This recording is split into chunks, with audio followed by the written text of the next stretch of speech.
दोस्तों, जर्नी के अगले पड़ाव में हम पहुंच चुके हैं एक ऐसे स्थान पे जिसका राज रहस्य जानकर के आप भी आश्चर्यचकित हो जाएंगे।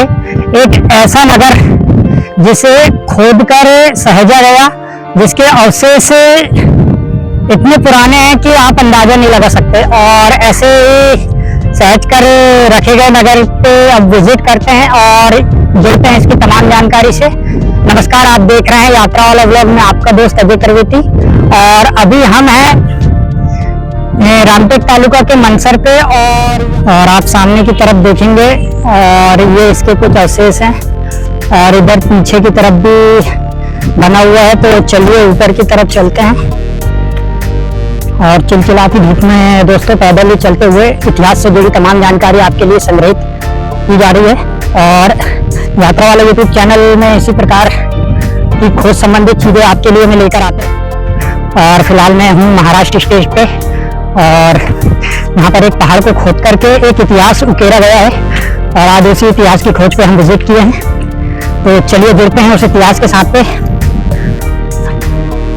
हम अपने जीवन में कई अद्भुत चीजें देखते हैं। उन अद्भुत चीजों को देखकर हम उनके अस्तित्व के बारे में सोचने पर मजबूर हो जाते हैं। मेरे मन में हमेशा क्या, कब, कैसे ऐसे कई सवाल आते रहते हैं। आज मैं यहाँ ऐसी एक अद्भुत जगह के बारे में बताने जा रहा हूँ, और वह जगह है महाराष्ट्र राज्य के मनसर का बौद्ध स्तूप। बात करें मनसर की, तो मनसर भारत के महाराष्ट्र राज्य के नागपुर जिले के अंतर्गत रामटेक तहसील में स्थित एक छोटा सा गांव है, और वहीं मनसर रामटेक से 5 किलोमीटर की दूरी पे है, और नागपुर शहर से इसकी दूरी लगभग 45 किलोमीटर है। आज कई भारतीयों ने रामटेक के बारे में सुना होगा, क्योंकि यह गढ़ मंदिर राम मंदिर के लिए प्रसिद्ध है। यहाँ बात करें 1500 साल पहले की, तो इस स्थान पे एक खूबसूरत मंदिर, भव्य महल और बड़े बड़े अलंकृत स्तूप रहे। इस जगह पर 5वीं शताब्दी में वाकाटक राजवंश की समृद्धि की ओर बढ़ती हुई राजधानी थी। इसे 1972 में संयोग से यहाँ मनसर के स्थानीय निवासियों ने उस वक्त खोजा जब वे अपने घरेलू उपयोग के लिए उपयोगी पत्थरों की तलाश में पास में ही इस हिडिंबा टेकरी पे चढ़ रहे थे। उस समय उन्हें शिव वामन की मूर्ति मिली, जो वाकाटक राजवंश शैली की थी। वर्तमान में यह मूर्ति दिल्ली के राष्ट्रीय संग्रहालय में रखी हुई है, और आप इसके नाम गूगल से खोज सकते हैं। बात करें सन 1997-1998 में मनसर के इस प्राचीन स्थल पर पहले नागपुर विश्वविद्यालय द्वारा और उसके बाद भारतीय पुरातत्व सर्वेक्षण और बोधिसत्व नागार्जुन स्मारक संस्थान व अनुसंधान केंद्र नागपुर द्वारा खुदाई की गई थी। मनसर में कुल 5 स्थलों की खुदाई की गई है, जिनके नाम MNS1, MNS2, MNS3, MNS4 और MNS5 है। MNS कोड मनसर के लिए है। उत्खनन में यहाँ इन्हें ईंटों की संरचनाएं मिली, जिनमें बौद्ध मठ, खंडर मंदिर, महल की संरचना, बौद्ध बॉक्स पैटर्न स्तूप शामिल थे। इस तरफ भी आप देखेंगे, इन तमाम पहाड़ियों पर जो है अलग अलग नगर के अवशेष खोदकर शोधकर्ताओं द्वारा निकाले गए हैं, और यहाँ पर भी कुछ संरचनाएं बनी हुई हैं। तो ऊपर पहाड़ी की तरफ चलते हैं।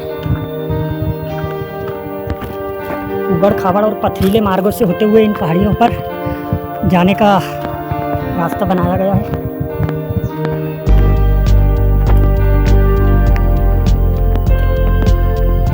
और आजू बाजू आप देख सकते हैं बिल्कुल घना।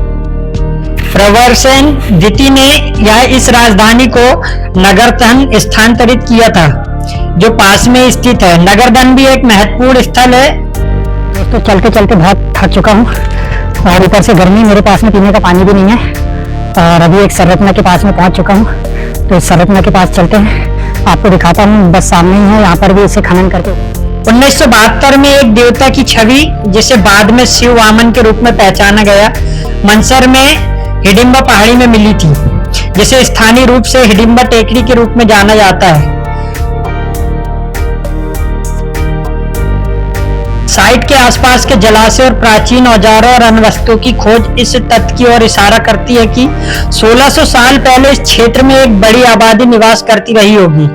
इस खोज से मनसर को देश का प्रमुख पुरातात्विक स्थलों में एक बना दिया गया है।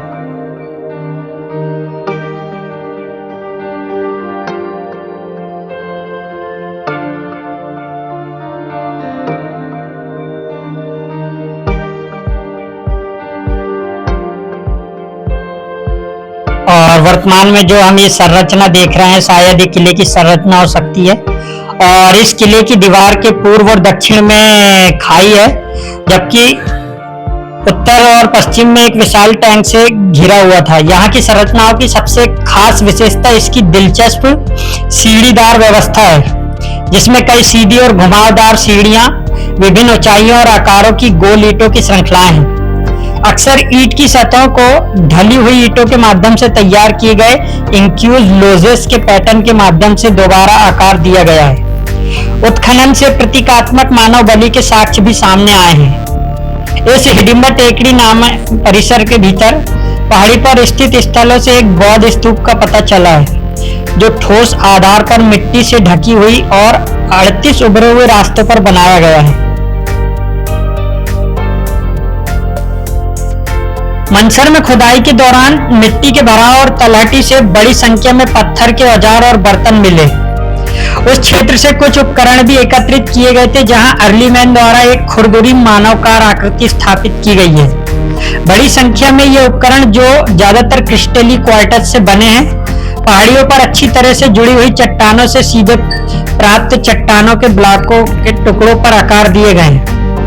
ग्रेनाइटिक आउटक्रॉप्स में बहुदिशात्मक जोड़ों की प्रणाली ने उत्खनन की सुविधा प्रदान की। ऐसे चट्टान के टुकड़ों से कई खड़ी तेज कोर स्क्रैपर्स और चॉपरों को आकार दिया गया है।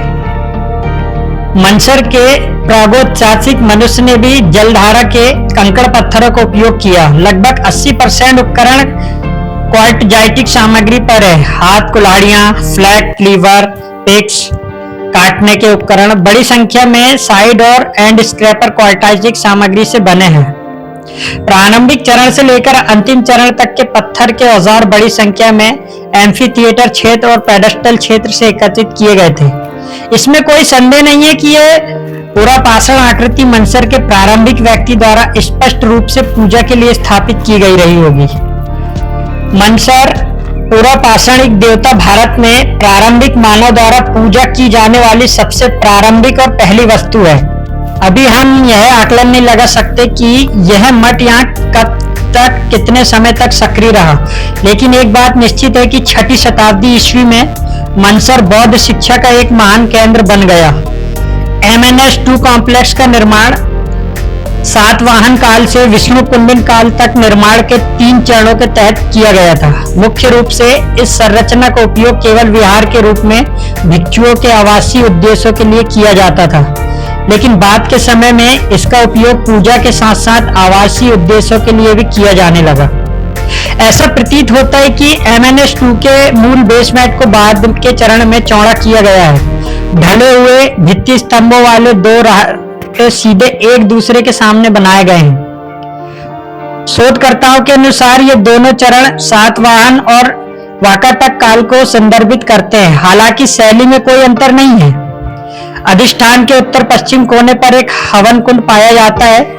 उत्खननकर्ताओं ने बताया कि कुंड राख से भरा हुआ था, जिसमें एक टेराकोटा नराकृति और जले हुए बीज बरामद किए गए थे।